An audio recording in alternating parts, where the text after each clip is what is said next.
This next example uses what I call hybrids, and this will be based on the major/minor harmony.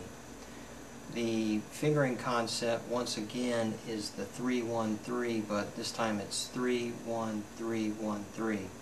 And I'll show it on the lower set of strings and then on the higher set of strings. This offers a lot of possibilities as well. Here it is.